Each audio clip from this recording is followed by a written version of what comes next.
All right, I'm just going to do a quick video just to sort of explain the different power states that in Atoto, or pretty much I think any FYT-based Android head unit is going to be in. There are a lot of questions I see people saying that they turn off the car, take the key out, and then the power draw off the battery. They test it to make sure it's not going to kill their car, and the power draw is still high even when you turn off the car. And I'm just going to quickly explain why that is and why you do not need to be alarmed.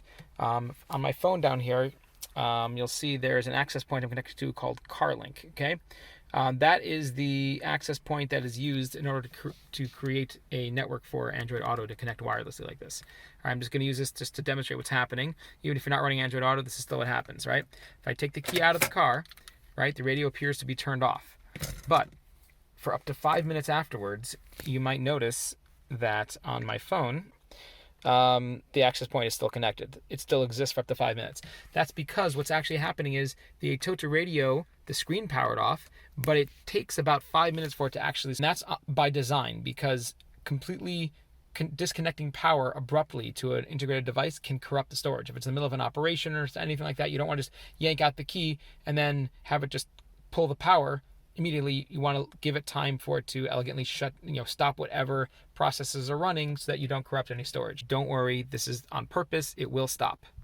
Okay, 5 minutes have now passed and I'm back to my home network. I'm going to put the key back in and let's see here. Now what'll happen is the car will go back, see it's back to trying to connect to Android Auto. And the reason for that, I'm actually going to turn that off because I don't want to connect to Android Auto. The reason for that is that the unit did not shut off completely. It goes into a sleep mode, and that's because of fast boot. Fast boot is something that'll help you turn the car back on and have it start in 2 seconds. 1, 2, 3, your car is ready to go. Otherwise, you have to boot up from scratch, and we all know how long it takes for a computer to boot from scratch. An Android device, when you have a phone and you turn it completely off and power on, it could take 20-30 seconds as opposed to 2-3 seconds that you get right now.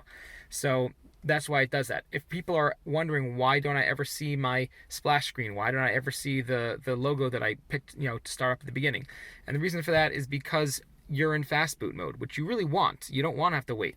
If you want it to completely shut down because you're concerned about the battery, if you're concerned about, or you want to just see the splash screen every time you turn on the car, you can turn off fast boot mode by going to the secret menu, 3368. An option here, sleep switch, right? This button right here will change it so that when you take out the key, it'll actually shut itself down after that 5-minute delay, not go to sleep. I strongly recommend you leave that on. I don't see any reason why you'd want it to shut down and then start up every single time. People are concerned that maybe their battery will die in their car because it does draw some power while it's while it's sleeping, in order to keep the the RAM alive so it can restore when you come back on. But not to worry, if you leave the car for up to 3 days, it will then shut off completely in the background. I have experience that this works. I left my car parked at an airport for a week, came back, turned it on, and I saw the boot up screen again, which is one of the only times I've seen that aside from when I disconnected the battery. So it does actually shut itself down after a few days to preserve your battery. I did not come back to a dead car. It started up just fine. It would be nice if Atoto or other Android manufacturers gave you the ability to set how long that timer is, in case maybe 3 days is too much of a concern. Maybe you want to turn off after 1 day. Maybe you don't want to ever turn off. Whatever it is you want to do, it'd be nice if that option were there. It's not really in the secret menu. I think that's a little deeper into the firmware than we have access to, but that's actually what's happening. So you have 4 states actually. You have on, completely on. You have sleeping, when the key is out and it's waiting to have the instant on. You have when it's completely off, which is what happens when you disconnect the battery or 3 days have passed by.